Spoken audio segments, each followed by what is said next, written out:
E aí, pessoal, tudo bem com vocês? Tudo certo? Espero que sim. Bom, neste vídeo nós vamos resolver as questões de história da prova de conhecimentos gerais do vestibular da Unesp 2021. Então, eu selecionei, dentre as questões da prova, aqueles exercícios que, na minha visão, eram exercícios específicos de história. Se por um acaso sua seleção for diferente da minha, deixa nos comentários e nós vamos conversar sobre isso, correto? O link para vocês baixarem a prova está na descrição do vídeo e também no primeiro comentário fixado, correto? Vamos então à resolução de nossas questões. Lembrando que a primeira questão que nós vamos trabalhar é a questão 31 da prova, que está na página 11. E para que a gente consiga responder as questões 31 e 32 desta avaliação, nós precisamos, e é fundamental, que nós tenhamos a leitura do texto base que a prova nos fornece. Vamos lá. Leia o texto para responder as questões 31 e 32. Entende-se hoje que a civilização medieval, apesar de limitada segundo os padrões atuais, dava ao homem um sentido de vida. Ele se via desempenhando um papel, por menor que fosse, de alcance amplo, importante para o equilíbrio do universo. Não sofria, portanto, com o sentimento de substituibilidade que atormenta o homem contemporâneo. O medievo se sentia impotente diante da natureza, mas convivia bem com ela. O ocidental de hoje se sente a ponto de dominar a natureza, por isso se exclui dela. Então, o texto do Hilário Franco Júnior, que é um texto de 1988, em seu livro A Idade Média, Nascimento do Ocidente, traz no final uma reflexão, mas no início ele comenta algo muito interessante. Aquela ideia que nós normalmente trabalhamos nas aulas de história geral, de que você desempenhasse enquanto um papel até de convencimento em relação a servos, em relação a elementos da sociedade medieval, de que todos pertencessem a uma grande engrenagem e que essa engrenagem só se moveria se todos realizassem os seus papéis. Aí você tem o papel das três ordens, aqueles que rezam, aqueles que batalham, aqueles que trabalham, há todas aquelas discussões clássicas que vocês conhecem quando vocês estudam o Ocidente na Idade Média em História Geral. Agora vamos analisar o que a questão 31 está pedindo. 31. O papel de alcance amplo, importante para o equilíbrio, representado pelas pessoas que viviam na Idade Média, pode ser associado entre outros fatores. Na minha visão, esta questão 31 é uma questão fácil, é uma questão simples, onde você lendo os textos base, no caso este, o texto do Hilário Franco Júnior, e você tendo uma ideia, você tendo estudado o Ocidente na Idade Média, você não vai ter problema para resolver. Mas vamos ler agora as alternativas. A inflexidez das relações sociais de trabalho, estabelecidas a partir da possibilidade de ascensão social e da proibição de desrespeitar o rei. Você pode até ficar com dúvida em relação a essa palavra, né? Inflexidez das relações sociais de trabalho. Realmente você tinha relações muito rígidas, você tinha relações muito determinadas, até pela classificação social totalmente estamental, por essa divisão muito rígida dos grupos sociais, mas tem algo que se você estudou, o mínimo que seja, sobre Idade Média, você vai saber que está errado. Possibilidade de ascensão social. Vocês bem sabem como era difícil você ter uma mudança de vida, seja tua ou da tua família, durante a Idade Média Ocidental. Então, nós já batemos o olho, nós já verificamos que há erros crassos, erros básicos. B. Ao reconhecimento do caráter diminuto de todo ser humano ante a grandiosidade da natureza e do conhecimento técnico-científico. Talvez nessa B você até ficasse com um pouquinho de receio, porque fala assim, ao reconhecimento do caráter diminuto de todo ser humano ante a grandiosidade da natureza. Então, se você parar para analisar o texto fala o seguinte, o medievo se sentia impotente diante da natureza, mas convivia bem com ela. Então, se você ler essa primeira parte da alternativa B, você pode até imaginar que é uma alternativa correta, mas vamos continuar lendo esta assertiva. Conhecimento técnico-científico. Quando você analisa a Idade Média, quando você compara principalmente com o Renascimento e com o que os próprios renascentistas começam a dissertar sobre a Idade Média, a gente vai ver qual é a relação da Idade Média, muito marcada pelo poder da Igreja, com essas discussões a respeito do conhecimento científico. E a gente vai saber que estão erradas essas afirmações, correto? Até porque, quando nós analisamos a ciência durante a Idade Média, não estou aqui querendo dizer que não teve nenhum progresso científico, mas nós bem sabemos o que acontece quando a Igreja domina o pensamento, domina a cultura medieval e como é a sua relação com a ciência, até porque muitos pressupostos científicos viriam a questionar dogmas religiosos. Então a B está errada. C. A percepção religiosa de que o homem está integrado ao mundo, ligado diretamente a Deus e é objeto de uma contínua luta entre o bem e o mal. Ela parece muito estar certa, né? A percepção religiosa de que o homem está integrado ao mundo, correto, ligado diretamente a Deus, inclusive você é a imagem e semelhança do Criador e é objeto de uma contínua luta entre o bem e o mal. Exatamente, parece que está correta, não é? Parece que chegamos a certo. Vamos analisar, talvez, por que a D e a E estão erradas. D, ao sentimento de pertencer à espécie humana, dotada de razão e com liberdade e autoridade para agir de acordo com a sua vontade. A gente sabe que isso não existia no medievo. Você ter a liberdade para agir conforme a sua vontade, conforme a sua disponibilidade, a gente sabe que está errado. E a identificação dos homens como dotados de livre-arbítrio, capazes de decidir seu destino e de recusar interferências humanas ou divinas, completamente errado, tanto para essa questão do livre-arbítrio, quanto pela própria questão do destino. A gente sabe que eles tinham sempre uma conotação relacionada ao seu destino, relacionada ao seu futuro, relacionada à sua vida, muito agregada, inclusive, à vontade dos deuses. Muitas pestes, muitas questões, até que aconteciam com o próprio indivíduo, eram explicados como se fosse uma interferência divina, devido a algumas atitudes que ele tenha tomado, que o grupo que ele pertence tenha tomado. Então, nós sabemos que a E está completamente errada. E a C, neste caso, é o gabarito da 31. Vamos para 32. A afirmação do texto de que, diferentemente do medieval, o homem contemporâneo se sente a ponto de dominar a natureza, por isso se exclui dela, pode ser justificada pela. Então já é uma questão que trabalha, claro, uma questão relacionada ao texto, mas que já puxa para uma sociedade mais contemporânea, para uma sociedade mais moderna. A. Incerteza diante do futuro, gerado pela impossibilidade de impedir terremotos e outras catástrofes naturais. Vocês sabem, vocês estudam, vocês leem, e nós já temos como, inclusive, prever algumas catástrofes naturais e, de certo modo, até evitar alguns desastres. Então, ela não está correta. B. Celebração do progresso e do domínio técnico, difundida sobretudo a partir da Revolução Industrial. Isso é muito interessante, porque a partir da Revolução Industrial, ao mesmo tempo em que você realmente domina a natureza, você se exclui pouco a pouco dela devido a todo o potencial tecnológico, devido a todas as tecnologias, a todos os progressos sociais. Então, ela tem uma carinha de que está certa, correto? Mas vamos ver as outras. Visão desacralizada da natureza, proporcionada pelo ateísmo propagado depois da Revolução Russa. Completamente errado. Superação dos perigos naturais, proporcionada pela atual capacidade de controlar o clima planetário. Você pode até controlar algumas catástrofes, agora controlar o clima planetário, o clima do planeta, nós ainda, pelo menos até onde eu sei, não temos tecnologias suficientes para isso. E outra, superação de perigos naturais, a gente superou todos os perigos naturais? Não, como eu falei, conseguimos controlar algumas catástrofes, mas não essa superação. Descrença em relação ao futuro, nascida com a visualização da barbárie das duas guerras mundiais. Ela dá um gostinho quase de você marcar, né? Descrença em relação ao futuro. Só que aqui a gente não pode falar que você tem uma sociedade descrente em relação ao futuro. Muito pelo contrário, quando você analisa alguns grupos e principalmente quando você analisa as questões provindas até, sobretudo, da Segunda Guerra Mundial, com toda a tecnologia, com toda a questão envolvida, sobretudo no período da Guerra Fria. Então, na minha visão, a B está correta nesta questão. Lembrando o seguinte, pessoal, eu não consultei o gabarito. Eu estou resolvendo conforme os meus conhecimentos. Se algum gabarito der algum tipo de informação diferente do que eu estou resolvendo aqui, é porque nós estamos falando de uma matéria subjetiva e pode ser que nós tenhamos divergências, professor com examinador. 33. As práticas econômicas mercantilistas são frequentemente relacionadas aos estados modernos e representam A. Uma concentração de capitais, alcançada principalmente por meio da exploração colonial e de mecanismos de proteção comercial. Nessa alternativa A, parece que o examinador ele pegou todas aquelas características que nós estudamos no mercantilismo e transformou isso em uma alternativa. Tem concentração de capital, tem essa questão envolvendo as possessões coloniais, inclusive o próprio Brasil foi envolvido nessa relação por conta da colonização portuguesa e europeia, e mecanismos de proteção comercial nós também temos. Parece realmente que ele pegou aquele esqueminha clássico que nós falamos sobre mercantilismo e transportou para a alternativa. Então, o que dá a entender que parece que nessa alternativa 33 nós já identificamos a verdadeira, mas vamos verificar as outras.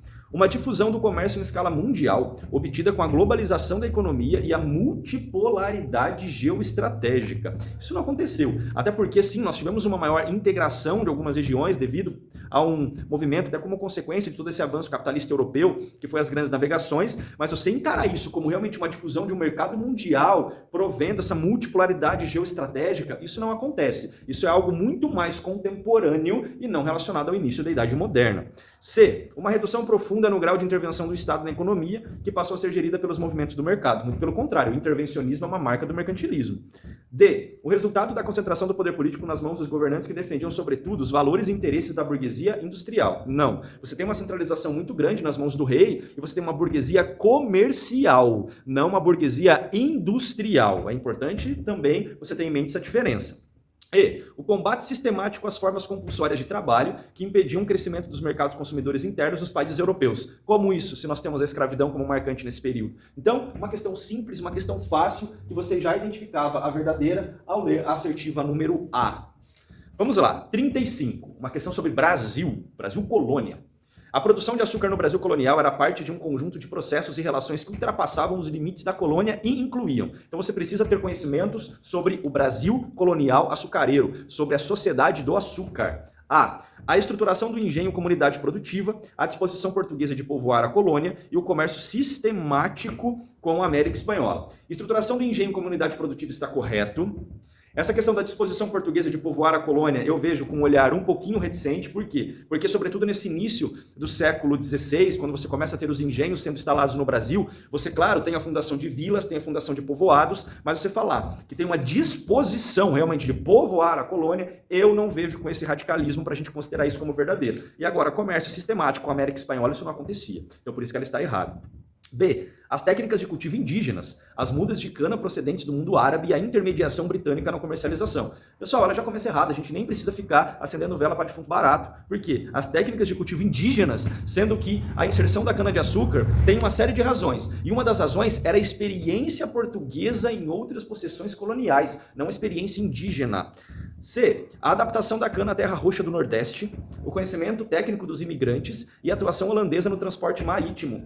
Pessoal, conhecimento técnico dos imigrantes, quais imigrantes? A não ser que você considere realmente as pessoas que estão invadindo o Brasil, como os portugueses, como imigrantes. A não ser que você considere os nativos escravizados como imigrantes que estão chegando aqui e colocando a mão na massa. E outra, quando a gente fala dessa questão da terra do Nordeste, terra roxa do Nordeste, na verdade a gente está falando de um solo massapê, que era um solo úmido, que era um solo muito propício a cana-de-açúcar. Então, nós temos uma série aqui de imprecisões. A atuação holandesa no transporte marítimo, isso existia. Não só no transporte marítimo, como no refino, até mesmo no financiamento de empreendimentos açucareiros como os engenhos. Mas ela não está correta, não. Bom, pelo menos na minha visão. D. Constituição da grande propriedade, latifúndio. O tráfico de africanos escravizados, sim, escravidão. E a existência de amplo mercado consumidor na Europa. Exportação, produto de exportação. É quase uma conceitualização do plantation. Lembra do plantation? Lembra da palavra leme? Latifúndio, escravidão, monocultura e mercado exportador, exportação. Lembra disso? Então ela parece estar correta, não é? Mas vamos ver aí. O avanço da ocupação das áreas centrais da colônia, o recurso à mão de obra nativa e o crescimento do gosto pelos sabores doces na Europa. O crescimento do gosto pelos sabores doces na Europa está correto. O açúcar tinha um grande comércio na Europa. O recurso à mão de obra nativa, você até no início tenta utilizar a mão de obra nativa e depois em alguns momentos esporádicos ao longo do Brasil colônia também, mas o grande esforço foi empreendido na mão de obra escravocrata africana. E o avanço da ocupação das áreas centrais da colônia. Não, foi uma atividade litorânea. Então, a correta nessa, 34, na verdade 35, é a D, correto? Então, nós temos a D. Até porque a 34 era uma questão muito mais de literatura do que de história. Vamos agora a 36. 36, que tem uma imagem. Observe a gravura de Hellman. A gravura tem o nome de Abertura dos Estados Gerais em Versalhes, 5 de maio de 1789. O evento representado na imagem mostra o poder legislativo, composto por representantes de todas as classes sociais e responsável pela proposição e criação das leis federais. Não, quando a gente para analisar a França no contexto da Revolução Francesa, nos auspícios de 1789, nós não tínhamos um poder legislativo composto por todas as classes sociais. Isso não existia. B. Uma Assembleia Popular, reunida em caráter permanente e aberta à participação direta de todos os cidadãos. Não, até porque os Estados Gerais era uma convocação de representantes dos 3 estados, das 3 ordens pertencentes à França, naquele período revolucionário, e que era convocado em casos de realmente grandes problemas, para solucionar grandes catástrofes sociais que estavam acontecendo. Então não era uma Assembleia Popular de caráter permanente, muito pelo contrário. O poder moderador, composto por representantes de organismos sociais e políticos e responsável pelo controle sobre as decisões do rei, também está equivocado, está errado. O poder executivo, composto pelos membros da nobreza e do clero, responsável pelas decisões relativas à política exterior, não, eles não estavam se reunindo para isso em relação à composição, também está errada. E uma Assembleia Consultiva, convocada esporadicamente, exatamente foi aquilo que eu falei. Você convoca as 3 ordens para que se resolvam problemas que naquele momento não podem ser deixados de lado. Então, mais uma questão fácil, mais uma questão que você precisava, obviamente, observar a imagem e precisava entender claramente sobre história do Brasil. História do Brasil não, desculpa, história da França revolucionária. Bom, 37. O processo de independência na América Espanhola, sempre quando cai a América Espanhola, os alunos têm dificuldade, né? Porque normalmente é um conteúdo difícil. ocorrido nas primeiras décadas do século XIX, contou com a participação ativa e direta dos Estados Unidos, que buscavam ampliar sua zona de influência política na América. Participação ativa e direta dos Estados Unidos? Não. Envolveu projetos políticos e setores sociais variados, que se confrontaram no momento de constituição dos novos estados. Tá perfeita, gente. É exatamente esse o contexto após a independência da América Espanhola. Você tem uma série de problemas relacionados à constituição de agora esses países independentes. Então ela parece estar correta, né? Mas vamos analisar as outras. Manteve a unidade territorial das áreas antes controladas pela Espanha, e os novos estados organizaram-se numa federação. É claro que não. Se você analisa o que era a América Espanhola e você analisa o que é hoje a América do Sul, você vai analisar que houve uma fragmentação do território. D. Resultou no afastamento definitivo dos novos estados em relação ao antigo colonizador e na divisão das grandes propriedades rurais entre os camponeses sem terra. Primeiro, você não tem esse afastamento definitivo, até mesmo o próprio Brasil, se a gente pensar em América Portuguesa, não teve, e você tem também na América Espanhola. Você fala assim, nossa, teve um afastamento absurdo, nunca mais teve relações, mesmo depois da independência com os antigos colonizadores, isso não aconteceu. E divisão das grandes propriedades rurais entre os camponeses, isso era a ideia de alguns, mas isso não se efetivou na prática. Derivou da iniciativa das burguesias locais, que defendiam a igualdade social como base da organização social dos novos estados. É claro que não. Se você tem ali uma série de lideranças provendo essas independências, essas lideranças em vários lugares não pretendiam igualdade social, pretendiam o seu próprio benefício, pretendiam olhar para o seu próprio umbigo. Então essa questão é um pouquinho mais trabalhosa e é a questão que o gabarito vai ser A, B. Vamos agora a 38. A 38, mais uma questão de história. E tem um texto. No que dizia respeito ao Estado a ser construído, genericamente o modelo disponível era aquele que prevalecia no mundo ocidental. Tratava-se de organizar um aparato político-administrativo com jurisdição sobre um território definido, que exercia as competências de ditar as normas que deveriam regrar todos os aspectos da vida na sociedade, cobrar compulsoriamente tributos para financiá-lo e as suas políticas, exercer o poder punitivo para aqueles que não respeitassem as normas por ele ditadas. O texto refere-se à organização política do Brasil após a independência em 1822. O novo Estado brasileiro foi baseado em padrões. Então, aqui é muito importante a gente entender o que acontece com o Brasil pós-independência. E pós-independência, eu quero que vocês analisem o seguinte. Você, sim, tem um Estado centralizado na figura do imperador, na figura do Dom Pedro I. Só que vocês precisam imaginar que classes sociais que apoiavam o imperador na busca pela emancipação buscavam, de certo modo, também ter alguns princípios liberais, sobretudo algumas autonomias em relação ao que era a colônia, em relação ao que era, inclusive, a relação entre Brasil e Portugal. Então, eles apoiavam a independência, mas eles não queriam ficar extremamente sujeitos ao imperador, como era a colônia brasileira em relação à metrópole portuguesa. Então, A. Federalistas em garantia completa autonomia às províncias. Está escrito errado. Na verdade, está escrito estranho, né? Federalistas e garantia completa autonomia às províncias. Está errado. A própria escrita, ela já deixa a gente em dúvida. Liberais e contava com sistema político representativo. Aqui, pessoal, eu quero que vocês entendam uma coisa. Você até tinha um esquema político representativo, mas era um esquema político representativo das elites e liberais o que diz respeito a algumas autonomias que esses grupos contavam. Uma questão muito, muito traiçoeira. A B parece estar certa, mas vamos analisar as outras. E por que eu acho que a B está certa? Porque as outras estão muito bizarras e, como eu falei no enunciado, você tem grupos apoiando o imperador, mas esses grupos não queriam que o imperador ficasse dominando tudo, todo o tempo. C. Absolutistas e fundavam-se no exercício dos três poderes pelo imperador. O imperador era o executivo, legislativo e judiciário. Tá errado. Elitistas e era controlado apenas pelos portugueses existentes no país. Ou seja, elitista, claro, era elitista. Mas só os portugueses controlavam? Não era assim. Democráticos, eu nem vou continuar lendo, porque a gente sabe que isso não está correto.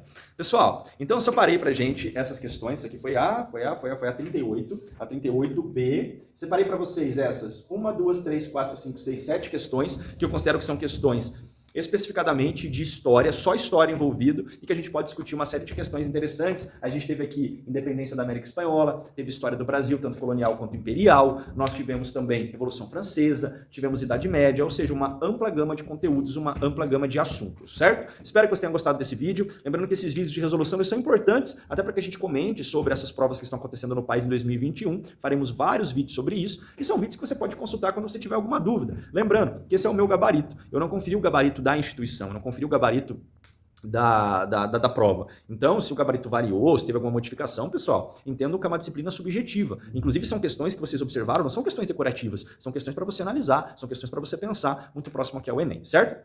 Grande beijo, espero que vocês estejam bem, espero que estejam estudando e nos vemos no próximo vídeo para mais conteúdos de história. Não esquece de curtir, não esquece de se inscrever, isso é fundamental, isso é muito importante e acompanhe que a gente tem um monte de aula disponível para vocês no canal, certo? Grande abraço.